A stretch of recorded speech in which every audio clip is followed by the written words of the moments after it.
Eu conheci o Aragão através da escrita. Eu penso até que o primeiro livro do Aragão, o opúsculozinho, o primeiro opúsculo do Aragão, eu li quando ainda era estudante.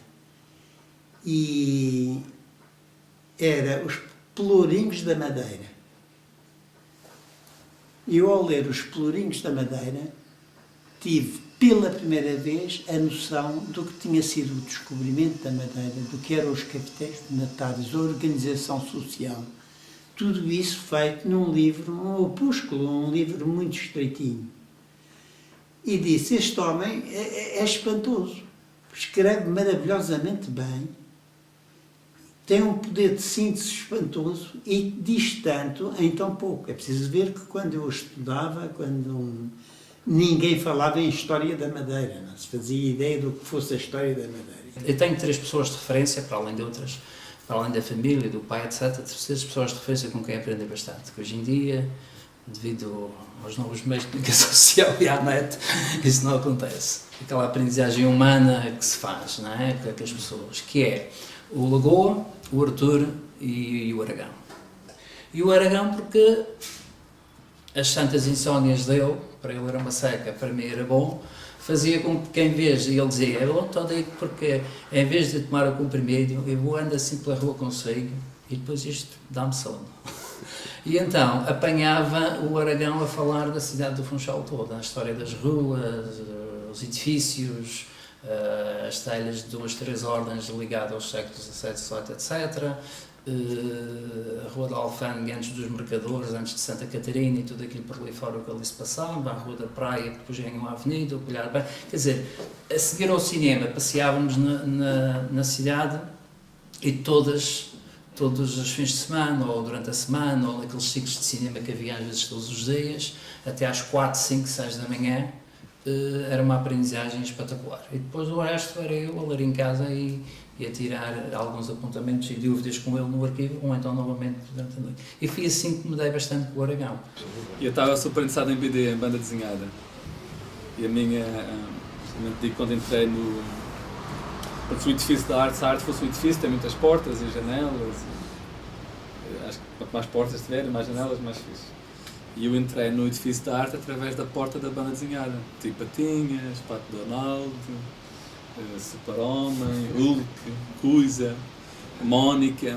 Sim. E depois é que fui, Munhoz e Sampaio, Robert Crumb. E a coisa. Quando conheci Aragão, era um puto que tinha acabado de ler Disney traduzido pelas editoras Abril no Brasil. Mas para o Aragão, era uma pessoa que estava interessada na junção entre texto e imagem. Portanto, desaparecia logo aquela grande divisão, aqueles grandes edifícios entre imagem e texto. O Aragão, se chegou ao cérebro, chegou à mente, chegou ao corpo através do olho, é a mesma coisa. Ele sempre encorajava um gajo que era um bocadinho mais longe. Por exemplo, na banda desenhada, o texto, o lugar do texto é dentro do balão. Quando o Pato Donald fala, o balão, se estiver a falar, é assim. Se estiver a pensar, é as bolinhas. E o Aragão encorajou-me logo a pôr o texto não necessariamente dentro do balão. Então já passa, a parte do texto está dentro do balão, a parte do texto já está fora do balão, mas muito, quer dizer... Eu não sei bem que idade é que tinha nessa altura, mas estava, digamos, a tentar encontrar coisas novas. E quando apareceu o Cinefórum, já existia há muitos anos. Há alguns anos, e o Aragão era uma das pessoas que animava o Cinefórum e que falou sobre o filme. E foi a primeira vez que vi o Aragão e a partir daí nunca mais o esqueci, porque para mim foi um acontecimento, aquela introdução com o filho foi um acontecimento e de certa forma uma iniciação. Portanto, teve esse fator de iniciação para um cinema, que eu já ia vendo algumas coisas dispersas, mas ali teve outra força, porque alguém que falou sobre o filme de uma outra forma. Curiosamente, publicou uns escritos no diário na altura, que depois fiz o livro para a História da Madeira. Esse livro eu servo sempre para as minhas aulas, quer seja no visual, na etnografia, na etnologia, quer seja nas belas artes, há sempre forma de fazer, de ligar estas referências, e é curioso que eu consigo, eu penso que vejo aquele livro e leio o livro do Aragão de uma forma diferente, pela informação que ele me deu antecipada, não é? E aquilo é curioso porque de antes aquilo não acontecia, um gajo lê um livro de história, diz-lhe qualquer coisa, mas não é vivido.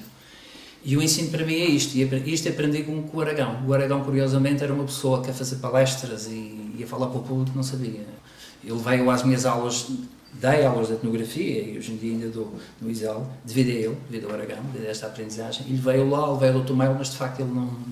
Ele assim, a falar e a contar histórias é porreiro. E quem quiser aprender com isso, muito bem. Quem não quer, o gajo fazer ali aquela motivação, desenvolvimento, conclusão, aquilo para ele, fazia-lhe uma confusão desgraçada. Eu, motivação, o que é isso? Como é que está motivado? Está, cara, vai-se embora. Eu é que tenho que motivar, isso é que era bom, homem, que o gajo gosta de ver, vai-se embora.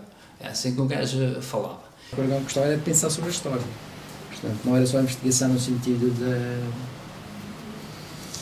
da animação dos dados, da descoberta, de chegar às coisas que lá estavam nos arquivos, não é? Mas sobretudo pensar sobre essa época. Fico eu atraí. Como é que estas pessoas começaram a pensar aqui? Como é que viam? Como é que sentiam as coisas? E ele disse mais. Ele disse que foi um erro, porque se ele tivesse usado esse tempo para outras atividades artísticas, aquelas que ninguém poderia fazer por ele, que era ele próprio, que era a sua própria... Acho que ele marca, e eu vou dar uma obra de referência, para mim é espetacular, acha que ele deixa um marco, uma marca daqueles anos 60, devido às figuras geométricas que ele fazia e interpretava, as figuras madeirenses, e que isso depois é passado para o pau de sabão, chamado pau de sabão, que ele não gostava do nome, que foi feito, integrado naquele projeto, como sabem, do João Ramalho. E aquele é o primeiro desenho inciso, desenho sobre pedra, que se faz na madeira e na pedra da nossa cantaria, que é uma coisa que não é fácil, não é? É um desenho, aquele desenho, não é escultura, nem baixo relevo, como dizem, aquilo é um desenho. O que está no produto santo. O que está no produto santo. Aquilo depois é ligeiramente escavado aos lados para sobressair um plano desenhado, não é? E aquilo é muito bem feito, é uma coisa espetacular. Aquilo não é intuição, aquilo é aprendizagem. Ele tem uma escola, ele esteve em Itália a tirar restauro, mas aprendeu mais do que o restauro em si como técnica. Ele tem toda a composição, ele baseia-se tudo nas regras de ouro, ele não me dizia, a mim dizia-me. E o pó de sabão, todo aquele retângulo ali da praça, tem exatamente esta métrica, é curioso. Estive lá a medir aquilo tudo com passos, e o gajo põe o padrão numa zona áurea daquele, e parecia que aquilo é bonito, a gente é que não sabe. E o Aragão, que eu conheci e admirei e admiro, foi uma pessoa extremamente polémica. Era sem dúvida um homem virado para o futuro. Era um homem com uma raiz expressionista que conseguia destruir as formas e as palavras. O trabalho do Aragão nos domínios da poesia visual e nos domínios mesmo das artes plásticas tem uma unidade muito grande, uma unidade destrutiva. O Aragão consegue arrebentar com as estruturas para criar, com grande criatividade e à procura de novas palavras, de novas maneiras de dizer. Mas o gajo estar à volta da mesa com uma pessoa muito mais velha, que é doutor e diretor de uma instituição, e vi-lo de lápis e borracha, torturado por à volta de 3 palavras, pensei 3 palavras, aquelas coisas, uma flor, e vê-lo ali, pá, e coisa, depois contava uma história, não sei o quê, mas ele estava a pensar se ia ser cultura com O ou com U, ou se era doente com U, ou era doente com O. Era-se lá sobre si, aliás, a experiência da linguagem, porque o Aragão tem uma obra para publicar ainda, que é póstuma, não é? Póstuma porque já tem feito em vida, que é não sei se o Márcio Silva falou nisso, que era 100 quadras populares, tudo com U. Agora fazia questão de explicar isto. Tudo com U. O 100 era com essa. Ele tinha uma carta pela qual tinha grande estima, que me mostrou várias vezes, e era de uma sociedade a bem da língua portuguesa, parece-me que era assim que se chamava. Lhe escreveram dizendo que o consideraram um traidor da língua portuguesa. E o Aragão adorava ler aquela carta e ria quando via. Portanto, havia poesia concreta no Brasil, como um movimento digamos, de vanguarda. Havia alguns poetas em Portugal, como o Mali Castro, que também estava ligado a tinha tido experiências. E depois também estava a aparecer movimentos da poesia visual. O Aragão tinha estado em Itália e tinha estabelecido um conceito de contatos com poetas italianos. E uma das coisas que o motivaram mais foi essa Itália, com esses poetas conhecidíssimos. Em Itália, depois veio para Portugal e então acabou por criar no Roberto Heller a poesia experimental, com uma colaboração com o Mali Castro, o movimento da Natalia, uma série e eu só Tavares, uma série de pessoas. O Aragão tinha uma grande simpatia por mim, porque eu era o homem das tecnologias. Eu sabia tecnologia, ele que era o criativo. E então, ele não sabia absolutamente nada de tecnologia, uma coisa confrangedora. É confrangedora. Primeira experiência no vídeo, 10 ou 12 latas vulgares em que se tiraram os rótulos e ficaram apenas um material brilhante, cromado. As latas eram postas umas em cima das outras. A câmara apanhava apenas as latas. E depois estava a câmara, vinha uma mão, as duas mãos, e colocavam uma lata. E tiravam a outra e ia para o outro lado. Saiu as mãos, depois vinham, punham. E o jogo era só trocar o lugar das latas. Depois, atrás daquilo, metia-se um canto gregoriano. Era uma coisa quase milagrosa, de uma espiritualidade impressionante. Porque as pessoas não se viam, mas havia reflexos nas latas, das mãos que se iam aproximar e que iam mudando só a posição da lata. Era uma coisa que prometia, e era um vídeo experimental, e era o produto da criatividade, de facto, do Aragão. Está no espírito do cinema experimental e do vídeo experimental, muitas vezes é uma grande injeção. Sem dúvida, sem dúvida. Ele disse que tinha sido traído, fui traído, traiu-se a si próprio pelo amor que não sabia que tinha pela ilha. Que foi uma coisa, pela Madeira.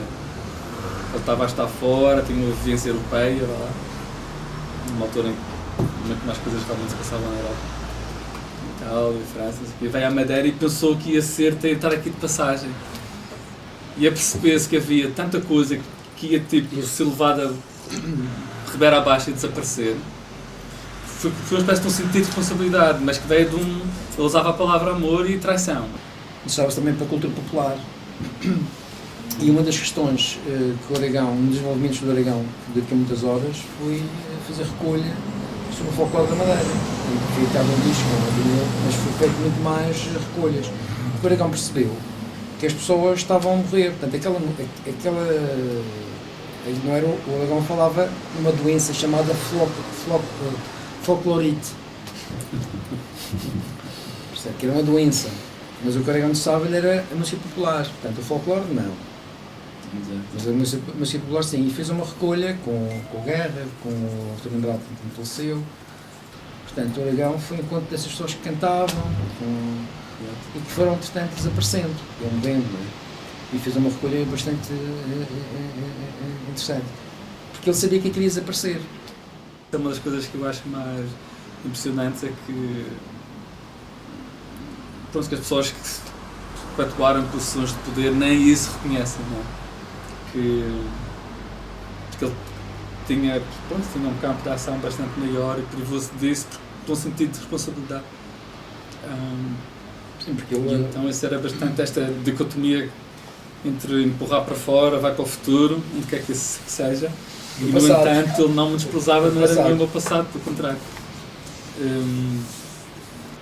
Empurrava as pessoas para serem, né? Ele exatamente. empurrava as pessoas para serem. Vai-se embora daqui, saia Sim, daqui, exatamente. vá-se embora.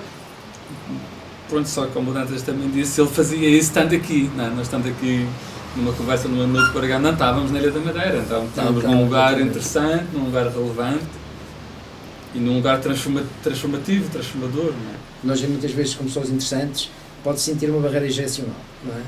Uma pessoa que admiramos, mas existe uma barreira. E ele não, a forma como ele se envolvia era quase que de um jovem, não é? Percebes? E quase passando pelas mesmas experiências emocionais. Era uma coisa mista, portanto, ele tanto dava como recebia. Desde a casa do Aragão estava a ouvir Stockhausen, música concreta, mas era aquela pessoa que tinha outro disco, tinha um disco do Stockhausen, tinha um disco com bonecas de massa na capa, e um fogo de cesto de vinho, e aquele era o disco dele, mas ele que eu via em casa era Stockhausen. E ele falava de John Cage, e falava de pessoas assim. Mas depois uma das experiências que talvez serem mais únicas para mim na altura, porque mais ninguém poderia ter contado essa história, era a história do Aragão ter ido ao México e participado num ritual de primavera com os Huichols. Pois, que foi Tinha o visto o Huichol. Portanto, não, o Aragão chegou a ir lá. havia essa portanto, aprendizagem chamada cultura alta europeia, a cultura psicotrópica do ser humano mais planta, transforma a maneira de ver o mundo em rituais a Huichols no México. E então, o gajo podia passar a noite inteira no arquivo, à volta de 3 palavras, ou de dar a destrução, uma fotografia que o Dantas pretendia através de... A fotogravadora passava a luz e a folha se pôs escaparada. Então o gajo mexia a folha de papel com as mãos e era o jogo entre a velocidade que a luz passava para ler o papel e o gajo mexia a folha. Portanto, esse tipo de linguagem, ou de preocupação a noite inteira. E depois chegava à rua e o Aragão ficava completamente maravilhado porque havia uma matilha de cachorros em frente ao arquivo, e do arquivo até ao museu, não é? Um gajo ia completamente embevecido e a falar acerca do grande falhanço dos seres humanos comparado com o modo de vida dos cães. Cheira cu, cheira pizza, lá como está, cheira cu, cheira rabo, cheira cona, cheira cu. Pá, isto é que é uma vida, pá, estes gajos. Estão aqui entretidos, pá, não fazem mal a ninguém, pá, não fazem mal a ninguém. Sei lá, e eu ainda hoje tenho um grande carinho por animais de rua e acho uma brutalidade incrível, não é? Quando as pessoas... Uma ideia de progresso civilizacional, de limpeza, que é não haver... Sim, não haver não haver animais para um gajo que conviver com eles, pá. E isso é uma coisa que o Aragão adorava ouvir a lata, não é? Ele tinha a capacidade de aprender com ouvir a lata. Fosse ouvir a lata cachorro, fosse ouvir a lata música punk, fosse ouvir a lata bêbado de esquina, fosse ouvir a lata um analfabeto, não sei o quê. Agora, as pessoas que ele realmente... Fosse esta casa. exatamente. As pessoas que ele realmente nunca encorajava era aquele isolamento. No contacto que tive com o Aragão, consegui vários aspectos que são extremamente simples, porque ele muitas vezes parecia uma criança a pensar, e que é precisamente por um adulto pensar como criança que o pode lhe dar uma força de gênio. Portanto, e penso que essa consciência, essa insatisfação e esse sentido crítico, nunca ri tanto na minha vida quer dizer, às vezes o humor é corrosivo e é uma forma de lucidez. É, sem dúvida. E o Aragão tinha muito humor, portanto era uma pessoa que, sem contar anedotas, portanto nós ríamos pela cotilhância das observações do Aragão, pela mediocridade que ele nos rodeava. Um dia com o Aragão era sempre um dia especial, era um dia diferente dos outros.